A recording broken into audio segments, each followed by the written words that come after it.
하나님 말씀 봉독합니다. 출애굽기서 8장 20절에서 31절까지를 봉독합니다. 32절을 봉독합니다. 교독합니다. 여호와께서 모세에게 이르시되 아침에 일찍 일어나 바로 앞에 서라. 그가 물 있는 곳으로 나오리니 그에게 이르기를 여호와께서 이와 같이 말씀하시기를 내 백성을 보내라. 그러면 그들이 나를 섬길 것이니라.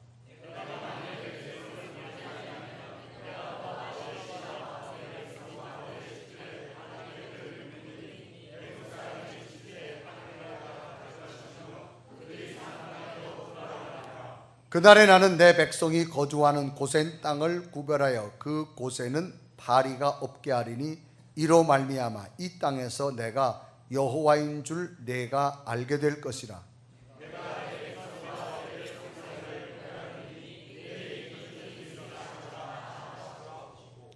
여호와께서 그와 같이 하시니 무수한 바리가 바로의 궁과 그의 신하의 집과 애굽 온 땅에 이르니 바리로 말미암아 그 땅이 황폐하였더라.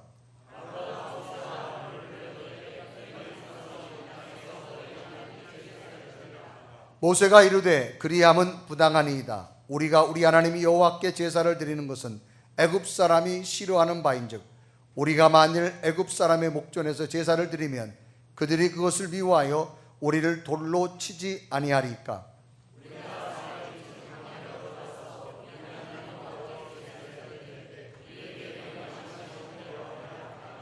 바로가 이르되 내가 너희를 보내리니 너희가 너희 하나님 여호와께 광야에서 제사를 드릴 것이나 너무 멀리 가지는 말라. 그런즉 너희는 나를 위하여 간구하라.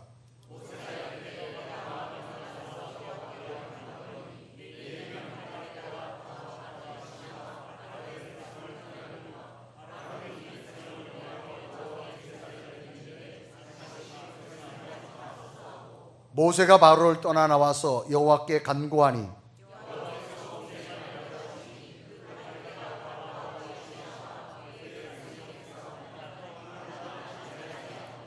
그러나 바로가 이때에도 그의 마음을 완강하게 하여 그 백성을 보내지 아니하였더라. 아멘. 오늘 예배는 여러분에게 주의 평강과 은혜가 넘치기를 주님의 이름으로 축원합니다.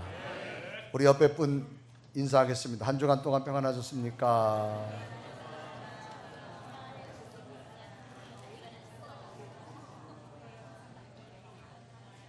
무슨 난리가 났어요? 자, 이번엔 좀 더 기쁜 얼굴로 오늘도 당신을 보니까 참 기쁩니다. 시작.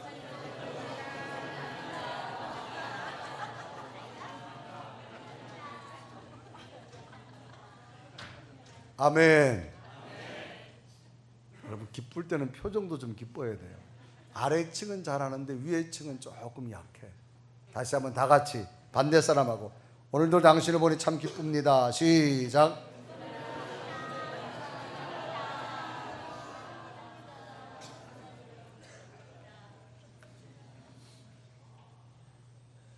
아멘. 아멘 좀 더 크게 해봐요. 아멘. 어느 가정에서 일어났던 일입니다. 그 가정에 아주 사고를 많이 치는 사고뭉치 아들이 아버지 앞에 서 있습니다. 늘 아버지한테 야단을 맞죠. 그런데 그날은 아버지는 야단을 치지 않으시고 아들한테 이런 말을 합니다. 아들아, 너를 잘못 키운 이 아비의 잘못이다. 혼나야 할 사람은 네가 아니고 바로 나다. 그래서 아버지는 해초리를 가지고 자신의 종아리에 피가 맺히도록 내리쳤습니다. 그 모습을 보던 아들은 아버지의 손을 꼭 잡으며 아버지 용서해 주세요. 아버지 제가 잘못했습니다. 다시는 안 그럴 테니 용서해 주세요 라고 하면서 아버지의 손을 꼭 붙드는 거예요. 그리고 30년이 지났습니다. 그 아들이 커서 아버지가 되었습니다. 그런데 그의 아들 똑같이 사고뭉치였습니다. 그는 자신의 어린 시절을 떠올리며 아버지의 훈육 방법으로 아들을 고쳐야 되겠다고 생각했습니다. 그래서 아들 앞에서 자신의 종아리를 내리치면서 소리쳤습니다. 아들아, 이 아빠가 너를 잘못 키워서 미워하구나. 혼날 사람은 내가 아니고 이 아빠란다 라고 하면서 호초를 자기 종아리를 내리쳤습니다. 이 모습을 보고 있던 아들이 뛰쳐나가며 소리쳤습니다. 엄마, 큰일 났어요. 아빠가 이상해요. 제정신이 아닌 것 같아요. 참으로 어이없는 일이지요. 못 알아듣는 대상에게는 아무리 훌륭한 말도 통하지 않는다라고 하는 것을 풍자적으로 이야기하고 있습니다. 아버지의 뜻을 알지 못한 어리석은 아들의 모습, 혹 우리의 모습은 아닌가. 이 성경에 제가 계속해서 매주일마다 출애굽기서를 설교합니다. 이 출애굽기서는 계속해서 하나님께서는 모세와 아론을 통하여서 애굽의 왕인 바로에게 하나님 뜻을 전달하고 있습니다. 그런데 당시 이 바로 왕은 전혀 하나님의 뜻을 알아듣지 못하고 자신만의 고집을 내세우고 있습니다. 그래서 하나님께서는 하나님의 뜻을 알아듣지 못하고 있는 바로에게 세 가지의 재앙을 통하여서 하나님의 뜻을 전달하게 됩니다. 첫째는 애굽 사람들이 신성하게 여기는 나일강의 물이 피가 되게 만들어 버립니다. 두 번째 또 재앙으로 또 깨닫기를 원합니다. 풍요를 상징하던 개구리가 너무 많이 생겨서 오히려 큰 고통이 되어져 버렸습니다. 세 번째는 애굽 땅의 모든 티끌이 이가 되어서 사람과 가축에게 견딜 수 없는 고통이 되어진 겁니다. 이러한 재앙을 주는 이유는 빨리 하나님의 뜻을 알아듣기를 원하는 하나님의 마음이었던 것입니다. 그런데도 이 바로 왕은 힘든 고통의 재앙을 당하면서도 하나님의 뜻보다는 자신의 고집으로, 자신의 주장으로 또다시 네 번째 하나님의 재앙을 맞이해버리고 마는 현실을 성경은 소개하고 있습니다. 그래서 하나님께서는 모세를 통하여서 네 번째 재앙인 바리떼를 보내며 애굽 사람들에게 큰 고통을 주시겠다고 오늘 성경은 기록합니다. 오늘 보면 출애굽기서 8장 21절은 기록하지요. 내가 만일 내 백성을 보내지 아니하면 내가 너와 내 신하와 내 백성과 내 집들의 바리떼를 보내리니 애굽 사람의 집집에 바리떼가 가득할 것이며 그들이 사는 땅에도 그러하니라 라고 기록합니다. 그러면서도 특별한 하나님의 계획은 애굽 온 땅에 바리떼가 무수히 많이 생기지만 놀랍게도 하나님의 백성들이 거주하는 고센 땅에는 바리떼를 없게 할 것이다 라고 말씀하시면서 이런 놀라운 현상 앞에서 하나님의 살아계심과 하나님의 뜻하심을 보여주고 있는 내용입니다. 그래서 출애굽기서 8장 22절에 기록하죠. 그날에 나는 내 백성이 거주하는 고센 땅을 구별하여 그곳에는 바리떼가 없게 하리니 이로 말미암아 이 땅에서 내가 여호와인 줄 내가 알게 될 것이다 라고 기록합니다. 여호와인 줄 내가 알게 될 것이다. 여호와란 말은 영원부터 영원까지 계신 하나님, 완전하신 하나님, 하나님의 약속을 변함없이 지금도 이끌어 가신 하나님을 풀이하면 여호와란 얘기입니다. 하나님께서는 자신의 모습을 반드시 이루시며 그 이루심으로 하나님께서는 지금도 일하고 계심을 분명히 알려주시겠다는 의미의 내용을 소개하고 있습니다. 오늘 예배하는 여러분, 오늘도 네 번째 파리의 재앙을 통해서 오늘 우리들에게 알려주시고자 하는 하나님의 뜻, 하나님의 은혜가 무엇인가를 깨달으면서 이 네 번째 재앙을 통하여 주시는 하나님의 뜻하심과 계획하심을 다시 한번 잘 발견하셔서 하나님의 뜻하심을 인지하지 못하고 깨닫지 못하고 있는 내 모습이 있다면 다시금 말씀 속에서 깨닫고 알으셔서 하나님의 위대한 계획이 여러분에게 이루어지기를 주님의 이름으로 축원합니다. 그러면 하나님께서는 무엇을 알려주시기를 원하실까라는 거예요. 첫째는 소유의 개념을 알려주시기 위한 겁니다. 오늘 내용은 하나님께서 애굽에 내리신 네 번째 재앙인 파리 재앙에 대해서 기록하고 있는데 하나님께서 계속되는 재앙에도 불구하고 말씀에 순종하지 않는 바로로 인해서 바리떼로 하여금 애굽 온 땅을 덮게 하셔 저들을 고통을 주겠다고 하나님은 말합니다. 그래서 성경을 보면 하나님께서는 계속해서 바로 왕에게 선제적인 조건으로 말씀을 주십니다. 그 말씀 뭐예요? 바로야, 빨리 내 백성을 네가 이제 관리하지 말고 억압하지 말고 내게 보내라 라고 하는 말을 선제적인 조건으로 바로에게 끊임없이 요구합니다. 그런데도 그 하나님 말씀을 저버린 바로에게 하나님께서는 이제 바리 때의 재앙으로 애굽 온 땅에 덮으신다고 경고의 메시지를 주고 있는 겁니다. 그래서 출애굽기서 8장 21절은 기록하지요. 내가 만일 내 백성을 보내지 아니하면 내가 너와 내 신하와 내 백성과 내 집들의 바리떼를 보내리니 애굽 사람의 집집에 바리떼가 가득할 것이며 그들이 사는 땅에도 그러하리라 라고 기록합니다. 그러면 왜 하나님께서는 바로가 이스라엘 백성을 보내지 않는 것에 대하여 이처럼 엄중하게 심판하실까라고 하는 겁니다. 여기에 대한 답변은 그것은 이스라엘 백성들이 하나님의 소유이기 때문입니다. 여러분, 소유란 말은 가지고 있는 것을 소유라고 말합니다. 그래서 소유권이라는 말이 있습니다. 가지고 있는 것을 지배할 수 있는 권리를 소유권이라고 말합니다. 그러니까 하나님의 백성들이 하나님의 것이라고 말입니다. 나의 소유권이라고 말입니다. 그래서 출애굽기 19장 5절은 하나님의 소유에 대해서 분명히 기록합니다. 세계가 다 내게 속하였나니 너희가 내 말을 잘 듣고 내 언약을 지키면 너희는 모든 민족 중에서 내 소유가 되겠고, 여기는 소유란 말을 씁니다. 내 것이라고 말이죠. 이스라엘 백성들은 하나님의 소유였음을 성경은 분명히 기록합니다. 하나님의 소유인 이스라엘 백성들을 하나님께로 돌려보내는 것은 너무나 당연한 겁니다. 그런데 이 바로 왕은 그것을 거부하고 있습니다. 마치 이스라엘 백성들이 자기의 소유인 양 하나님께 돌려보지 않으려고 했기 때문에 하나님께서는 바로에게 엄중한 심판을 통하여서 지금 네 번째 재앙을 보내시겠다고 하는 겁니다. 하나님께서는 바로에게 하나님의 소유권에 대한 권리를 분명히 물으시고 계시는 겁니다. 이스라엘 백성은 내 백성인데 왜 네가 데리고 있느냐 이 말이죠. 사람에게는 자신이 가지고 있는 소유권의 권리가 분명히 있습니다.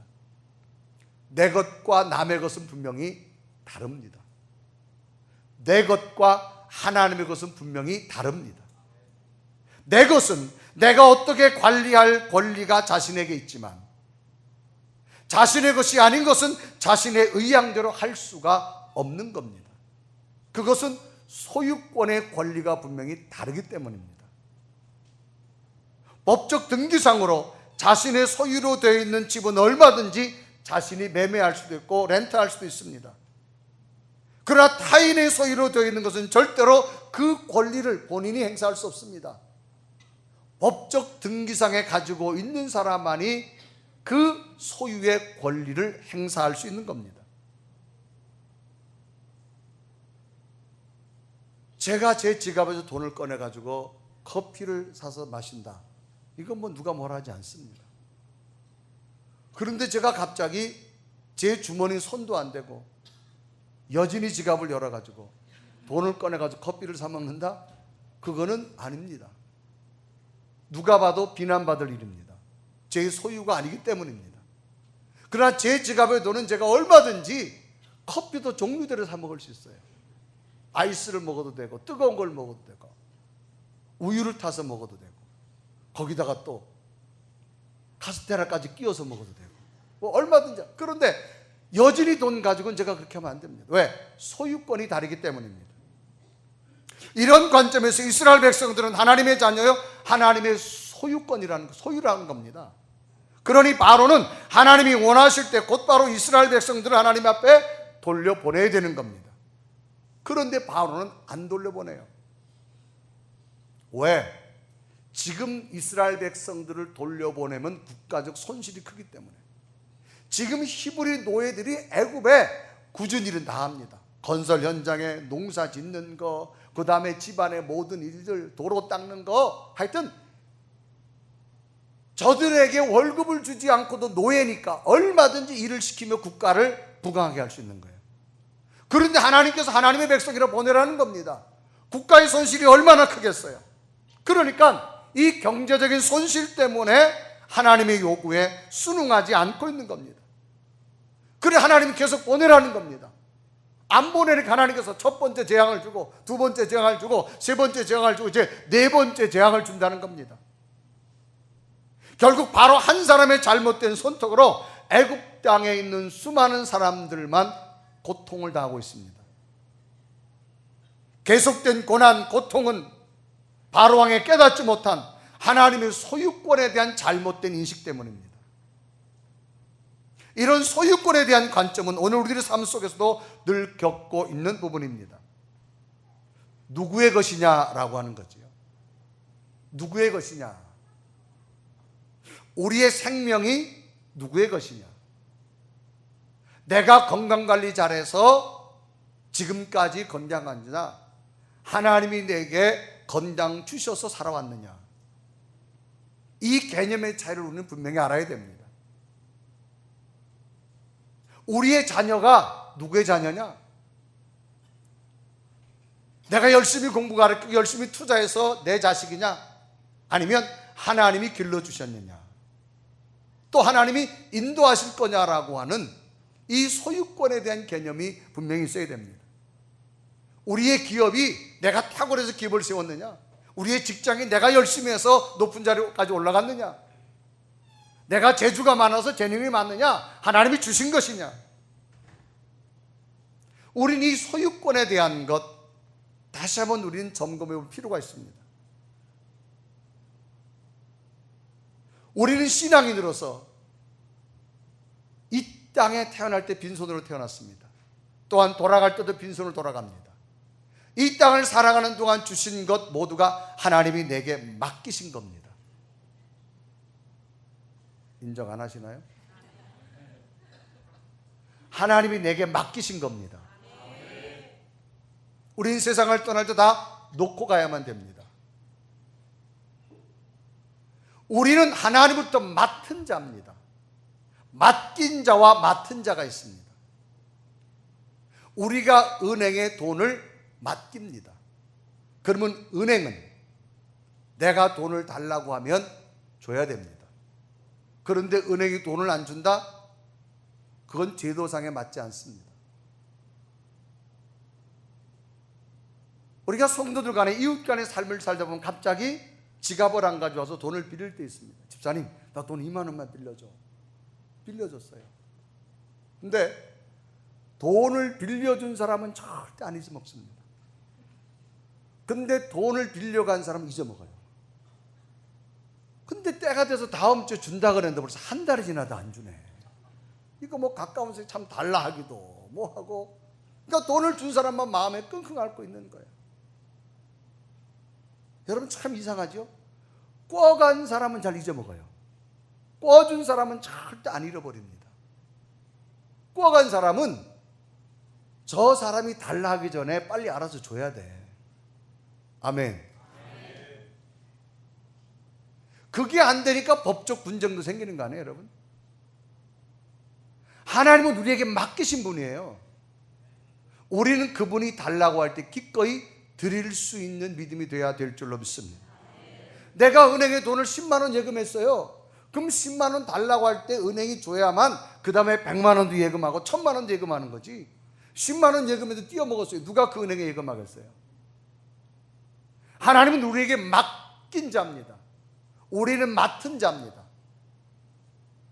이 소유의 개념을 우리는 분명히 써야 됩니다.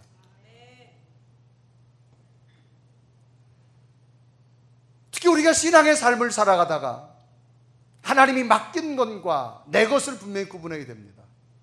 하나님은 우리에게 일주일의 시간을 줬어요. 6일은 네 것이라는 거예요. 6일 하루 7일과 한 주간의 7일 하루는 내 날이라는 거예요. 이 날은 온전히 하나님께 드려야 될 줄로 믿습니다. 이게 분명히 구분되어지는 거예요. 그러니까 여러분 일주일 가운데 구분되어져서 오늘 하나님 앞에 예배하는 여러분은 오늘도 분명히 하나님이 또 더 큰 것 주실 줄로 믿습니다. 이때는 또 아멘을 크게 하네. 아까 소유 개념 부를 때는 아멘을 작게 하다가. 성경에 보면 이 시간, 날에 대한 개념도 있지만 하나님께서 우리에게 소유권에 대해 분명히 물으시는 것 가운데 하나가 뭔가 하면 11조에 대한 겁니다. 이 11조는 재산이나 소득의 10분의 1을 하나님 앞에 온전히 구분하여 드리는 걸 11조라고 말합니다. 그래서 11조의 기원은 믿음의 조상이여 복의 근원 아브라함이 하나님이 주신 것을 구별해 가지고 하나님식이 너무 많아요. 그 중에서 하나님께서 10가지 중에 하나만 드리라 그래서 아브라함이 최초로 멜기세덱 제사장한테 11조를 드리는 장면이 나오는데, 창세기 14장 20절에 기록합니다. 너희 대적을 내 손에 붙이신 지극히 높으신 하나님을 찬송할지로다 하며 아브라함이 그의 얻은 것에서 10분의 1을 멜기세덱에게 주었더라 그랬습니다. 그러니까 제사장한테 하나님이 주신 것 가운데 10분의 1을 구분하여 하나님 앞에 드려졌다. 결국 아브라함은 하나님께서 복의 근원으로 세웠다라고 하는 성경의 약속을 기록합니다. 또 창세기 28장에 넘어가 보면 야곱이라는 사람이 나와요. 야곱이 고향을 떠나서 외삼촌 라반의 집을 가다가 밤이 돼서 광야에서 너무너무 무섭고 힘들어요. 그래 무섭고 지쳐서 과연 내 미래가 어떻게 될까 두려움, 염려, 고민, 어디 하나 희망이 없는 그때에 피곤해서 돌을 베게 잠을 자다가 꿈을 꾸기 시작합니다. 꿈을 꾸는데 갑자기 하늘에서 땅 아래 뭐가 떨어지는데 사닥다리가 떨어지는 거예요. 그런데 거기에 사닥다리에 뭐가 올라갔다 내려갔다 하는데 보니까 천사가 올라갔다 내려갔다 하는 거예요. 그래서 야곱이 너무 신기해가지고 사닥다리 위를 쳐다봤는데 음성이 들려옵니다. 야곱아 야곱아 두려워하지 말고 염려하지 말아라. 내가 고향 땅으로 돌아올 때까지 내가 너를 떠나지 않고 너와 함께 할 것이다. 구약시대 특히 족장시대는 하나님께서 본자는 없는데 꿈을 통해서 나타나는 것입니다. 그래서 야곱이 꿈속에서 살아계신 하나님을 만나는 경험을 합니다. 그래서 야곱이 아버지 밑에서 하나님에 대해서 알긴 알았어요. 어떤 분이. 그런데 막연한 하나님이었는데 이 광야에서 살아계신 하나님을 만나고 직접 그 음성을 듣고 나서 야곱의 고백이 뭔지 아세요? 하나님, 그러면 이제부터 내가 하나님 만난 이곳이기 때문에 여기에다가 하나님의 성전, 교회를 세울 것이고, 이제부터 내가 하나님의 살아계심을 기념해서 하나님이 내 하나님이 되어졌기 때문에 하나님의 것을 온전히 구분하는 10의 1조를 드리겠다고 말합니다. 그래서 창세기 28장 22절에 기록합니다. 내가 기둥으로 세운 이 돌이 하나님의 집이 될 것이요 하나님께서 내게 주신 모든 것에서 10분의 1을 내가 반드시 하나님께로 드리겠나이다. 여기 반드시란 말이 있어요. 이건 내가 꼭 지키겠다 이 말입니다. 그래서 이 야곱은 살아계신 하나님을 만나고 나서 뭐가 소유 개념이 달라집니다. 여러분 오늘도 우리가 하나님을 만나고 나면 소유 개념이 달라질 줄 믿습니다. 오늘도 여러분 삶의 주인이 한 주간의 삶이 하나님이 믿어지니까 오늘 거룩한 주일날 하나님께 나온 줄로 믿습니다. 이건 뭐냐? 소유 개념이 분명히 구분되기 때문에. 그래서 구약성경 말라기서에 가보면 말라기 선지자는 이 하나님 앞에 물질의 구분 11조의 개념을 어떤 단어로 표기했느냐? 하나님의 소유권을 인정하지 않는 자, 하나님의 것을 구별하지 않는 자를 뭐라고? 도둑질한다고 말라기서는 기록합니다. 그래서 말라기 3장 8절에 기록합니다. 사람이 어찌 하나님의 것을 도둑질하겠느냐? 그러나 너희는 나의 것을 도둑질하고도 말하기를 우리가 어떻게 주의 것을 도둑질하였나이까 하는도다. 이는 곧 11조와 봉헌물이라고 말합니다. 그러니까 하나님의 소유권을 인정하지 않는 자를 하나님의 것을 도둑질한다고 말합니다. 왜 이렇게 강력하게 말할까요? 말라기 선지자는 이 소유의 개념이 분명했습니다. 오늘 성경에 나오는 바로는 하나님의 소유권을 인정하지 않으니까 하나님께서는 계속해서 엄청난 고난과 고통과 재앙을 그에게 주는 겁니다. 나일강에 물이 피로 변하게 되어지고 개구리가 생겨서 엄청난 고통이 오고 티끌이 다 이가 돼가지고 저들에게 엄청난 재앙이 되어지는 것, 이 세 가지는 모두가 물과 땅에서 이루어졌습니다. 사람이 살아가는데 특히 사망에서 물과 땅은 중요한 부분입니다. 그런데 네 번째는 공중에서 파리떼가 날아온다는 겁니다. 이건 뭘 의미할까요? 재앙의 횟수가 더해갈수록 재앙의 범위가 커지고 있음을 말합니다. 이제는 땅을 넘어서 공중에도 너희들의 재앙을 하나님이 부어주겠다 그 말입니다. 하나님의 소유권을 계속해서 인정하지 않자 하나님의 진노가 점점 더 심해져 가고 있는 모습을 성경은 이야기해 주고 있습니다. 하나님께서는 이런 재앙을 통해서 분명한 하나님의 소유권을 알기를 원하십니다. 분명한 소유권, 내 것과 하나님의 것, 분명히 다시 한번 구분할 수 있는 믿음이 되어지시기를 바랍니다.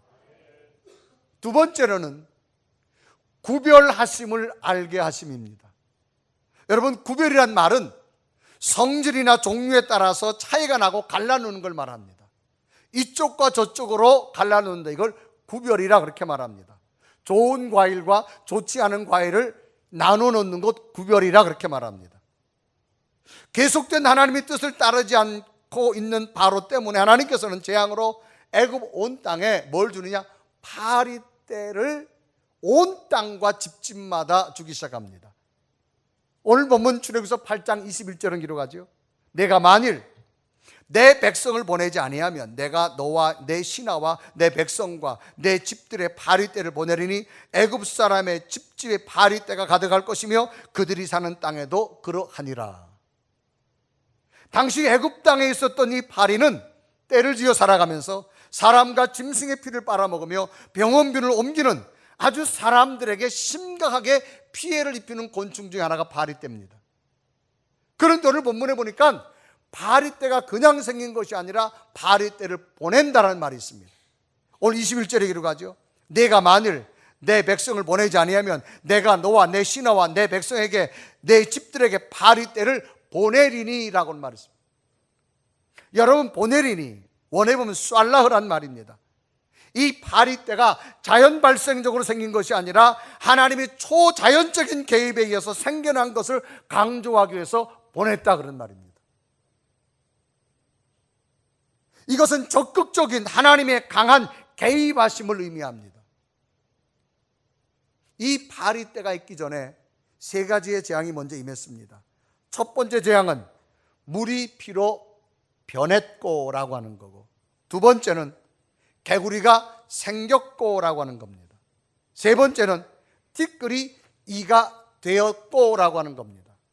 변했고 생겼고 되었다. 이건 하나님의 약간 개입입니다. 그런데 네 번째는 파리의 재앙은 뭐냐? 아주 강한 적극적 개입을 말합니다. 하나님께서 직접 보냈다 그 말입니다. 그래서 하나님께서 파리떼를 보냈다는 얘기는 하나님의 강력한 힘이 초자연적인 능력이 저들에게 이제 점점 더 강하게 미치는 장면을 소개하고 있습니다. 그래 21절에 분명히 기록하죠. 파리떼를 보내리니라고 하는 말이 있습니다. 파리떼를 보낸다 그 말입니다. 그럼 이 파리떼가 어디서 왔는가? 어디에 왔는가? 애굽 온 땅에 있는 집집에 모두 그 땅에 가득하게 임했다는 겁니다. 21절에 기록하죠. 내가 만일 내 백성을 보내지 아니하면 내가 너와 내 신하와 내 백성과 내 집들의 파리떼를 보내리니 애굽 사람의 집집에 파리떼가 가득할 것이며 그들이 사는 땅에도 그러하니라. 애굽에 사는 사람들의 집집에, 땅 하나에도. 자, 한번 생각해 보세요. 여러분 집에 파리가 가득하다 생각해 봐요. 간혹 여러분 아프리카의 그 아이들 소개할 때 벌레가 많이 붙어 있는 그 사진들 나오잖아요. 얼마나 여러분 징그럽고 흉측합니까? 여러분 몸에 지금 파리가 다 붙어 있다고 생각해 봐요. 성경은 집집에 가득했다. 온 땅에 가득했다. 애굽 땅에 있는 땅이나 집집마다. 그런데 문제는 이스라엘 백성들이 어디에 있느냐? 애굽 땅에 있어요. 그럼 바로 땅에 이스라엘 백성들도 파리떼로 고통을 당해야 됩니다. 그런데 놀랍게도 하나님의 방법은 뭐냐? 이 엄청난 파리의 재앙에서 이스라엘 백성들만은 고통당하지 않도록 저들이 살고 있는 그곳은 파리떼가 오지 못하게 하나님이 하셨다는 겁니다. 하나님의 말씀을 거역하는 애굽에는 집집마다 파리떼가 가득했는데 하나님의 소유, 하나님의 백성들이 살고 있는 고센 땅에는 파리떼가 하나도 없었어요. 그래 22절에 말합니다. 그날에 나는 내 백성이 거주하는 고센 땅을 구별하여 그곳에는 파리떼가 없게 하리니 이로 말미암아 이 땅에서 내가 여호와인 줄 내가 알게 될 것이라. 하나님께서 구별해 놓았다. 구별, 분리해 놓았다 그 말이죠. 그래 23절에 기록합니다. 내가 내 백성과 내 백성 사이를 구별하리니 내일 이 표징이 있으리라 하셨다라 하시고 라고 말합니다. 애굽 온 땅에 파리가 가득했는데 하나님의 소유, 하나님의 백성이 살고 있는 고센 땅에는 파리떼가 하나도 없었다 이 말입니다. 이건 뭐냐? 구별하시는 하나님, 하나님의 백성과 세상의 백성을 구별하시는 하나님, 의인과 죄인을 구별하시는 하나님, 악한 자와 선한 자를 구별하시는 하나님. 당시 고센 땅은 지리상적으로 어떤 곳이냐? 이 나일강의 하류 부분에 있습니다. 그러니까 습도가 굉장히 많습니다. 그러니까 여러분, 습도가 많으니까 이 파리가 많이 번성할 수 있는 환경적인 요건이 훨씬 많습니다. 다른 지역보다. 그런데 환경적인 요소로 파리가 많이 생길 수 있는 이 습도가 많은 곳에 파리는 하나도 없고, 오히려 사막이 있는 건조한 곳 애굽 땅에는 파리떼가 온 나라, 온 집집을 다 덮쳤다라고 말합니다. 왜 그럴까요? 하나님은 구별하시는 하나님이라는 겁니다. 여러분, 지나간 한 주간 여러분 살아온 거 아닙니다. 하나님이 구별해 놓으셨습니다. 보호하셨습니다. 막아주셨습니다. 인도하셨습니다. 여러분, 자녀들이 집을 나가서 저녁에 돌아오는 거 그냥 돌아오는 거 아니에요. 하나님이 자녀들을 걸음걸음마다 생활 반경마다 지키고 보호한 줄 믿습니다. 이게 뭐냐? 구별하시는 하나님의 구별하시는. 출애굽기서 14장에 보면 결국은 바로가 10가지 재앙을 당하고 이제 마지막 항복을 하고 이스라엘 백성을 놓아주지요. 그래서 430년 만에 애굽에서 나옵니다. 이제 3일을 달려왔어요. 그런데 앞에 홍해 바다가 생겼어요.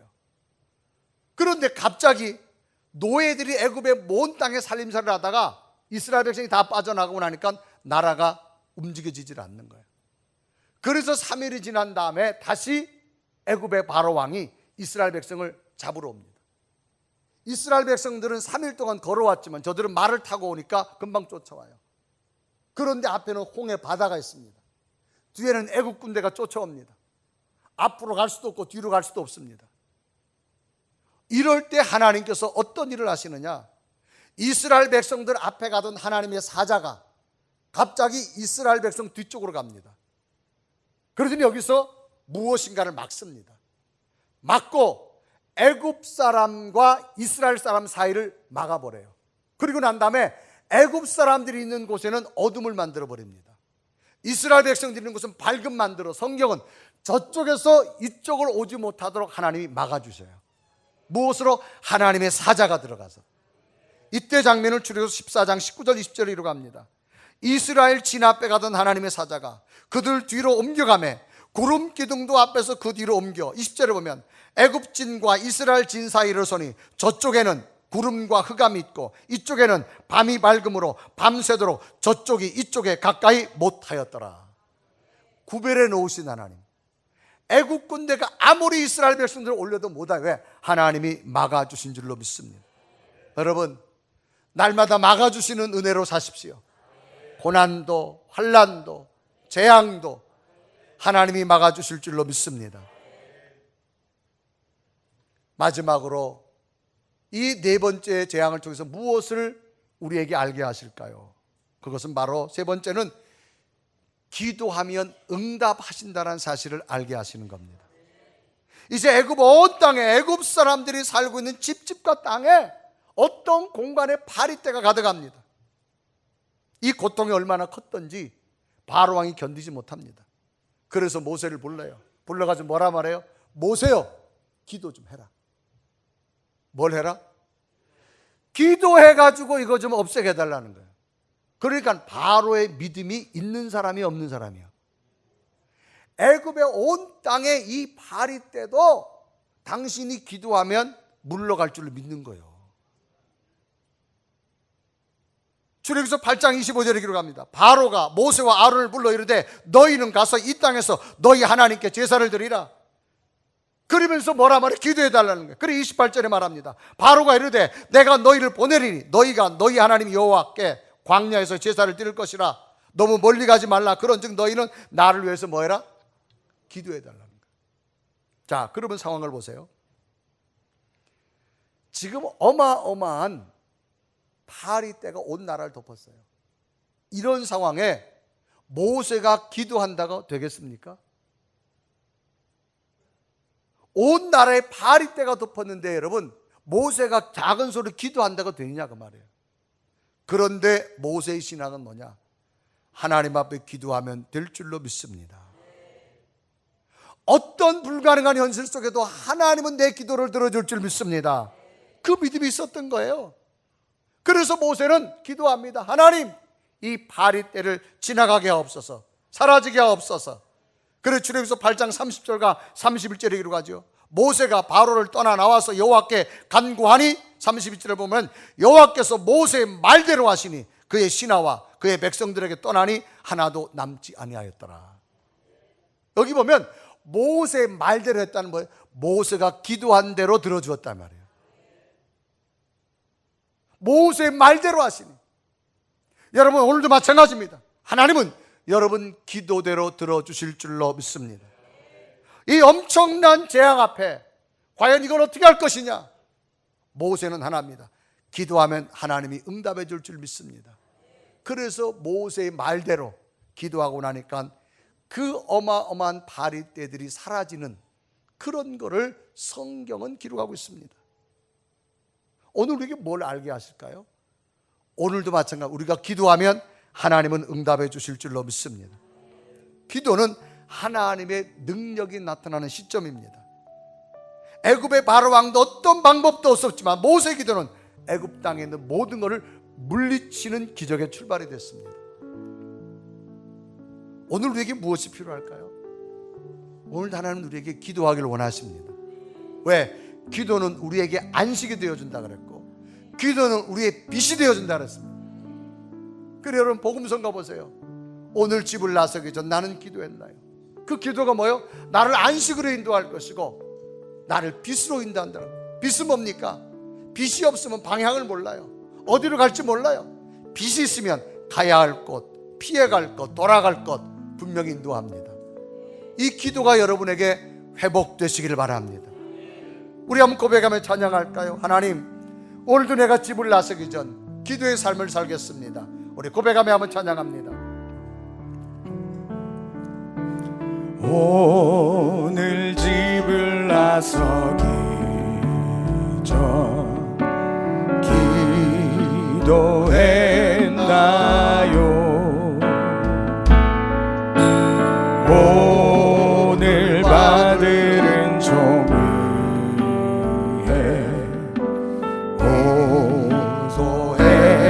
호소했나요? 기도는 우리의 안식,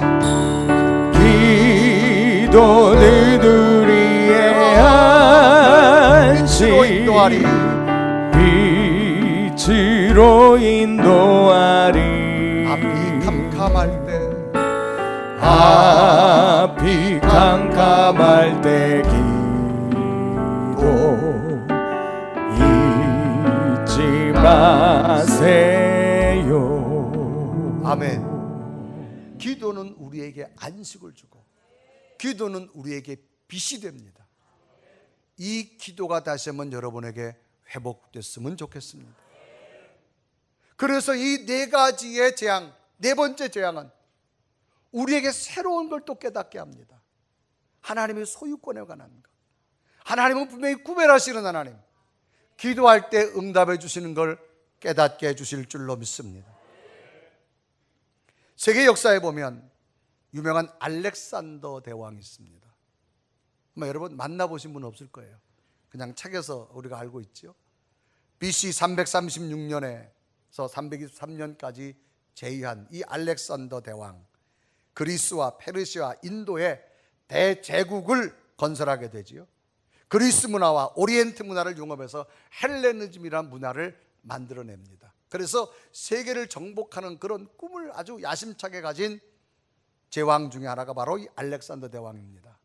이 알렉산더 대왕이 젊은 나이에 대제국을 건설하면서 전쟁을 많이 합니다. 한번 페르시아와 이제 전쟁을 하려고 전진하고 있을 때입니다. 당시 이 알렉산더는 전쟁을 승승장구합니다. 이제 페르시아와 전쟁을 하려고 할 때에 전쟁을 이기고 나니까 얼마나 사기가 아직 떠오릅니까? 그런데 놀랍게도 다음 전쟁을 가려고 하는데 이 병사들이 전부 힘이 빠져 있는 거예요. 아니, 전쟁에 이겼으면 힘이 나가지고 다음 전쟁을 잘해야 되는데 병사들이 걸음걸이가 다 힘이 빠져가지고 무슨 패잔병처럼 힘들어가는 거예요. 왜 그럴까? 너무나 궁금해가지고 왜 그런지 한번 조사를 해봤어요. 그 조사를 해보니까 결국 알렉산더 대왕의 원인을 찾았어요. 뭐냐? 모든 병사들이 나라마다 전쟁하면 전쟁에 승리하고 나니까 그 나라에 들어가가지고 금은 보화를 잔뜩 주머니에 채운 거예요. 자기 배낭에다 돈 되는 거 다 채웠어. 그러니까 이게 얼마나 무거워요. 무거우니까 이게 걸어갈 수가 없는 거야. 전부 지쳐가지고 금은 보화를 채우고 나니까. 그래서 왕이 명령합니다. 전 병력을 모아놓고 배낭 조사합니다. 금을 다, 돈 되는 거 다 걷었어요. 전쟁에 필요한 물건만 놓고 다 걷었어요. 그리고 병사들이 뭐냐면 다 태워버립니다. 없애버렸어요. 병사들이 입이 한 발 나와가지고 왕이면 왕이지. 아니, 왜 저 귀한 걸 다 태워버리냐. 우리 목숨 걸고 저거 얻었는데. 뭐 말도 아니죠. 전부 아까워합니다. 그리고 나서 왕의 명령에 따라 다시 진격을 하는데요. 그 무거운 걸 내려놓고 나니까 기력이 회복되더라는 겁니다. 그래서 그 다음 전쟁에서 승리할 수 있었던 원동력이 됐답니다. 만약 병사들이 지금 당장의 그 이익 때문에 그 보석 노획물을 짊어지고 싸웠다면 저들은 분명히 지친 체력에 전쟁에서 목숨까지 잃고 말았을 겁니다. 그러면 과연 무엇이 더 중요한가를 일깨워주고 있는 겁니다. 내 목숨을 살려야 될 거냐, 아니면 더 나아가서 그 노획물들을 짊어져야 될 거냐. 오늘 성경 본문은 우리에게 다시금 알게 해주시는 하나님의 뜻이 있습니다. 하나님에 대한 소유권에 대한 문제입니다. 내 것과 하나님의 것, 다시 한번 분명한 구분이 됐으면 좋겠어요. 믿음의 사람은 하나님이 분명히 구별하십니다. 왜? 하나님의 소유이기 때문에. 더 나아가서는 기도하면 반드시 응답이 있습니다. 왜? 하나님이 우리의 고통과 고난을 해결해 주신 분이기 때문에. 오늘 하나님 성전에 나온 여러분, 우리 모두가 다 은혜의 사람입니다. 거듭난 자입니다. 하나님의 자녀들입니다. 다시 한번 이 중요한 진리를 깨달으시고 하나님 앞에 기도하는 것마다 응답되기를 원하며, 여러분 가진 소유가 하나님이 부어주는 은혜가 더하게 하시고 어떤 절망과 고난 가운데 구별하셔서 여러분 세우는 놀라운 역사가 있기를 주님의 이름으로 축원합니다.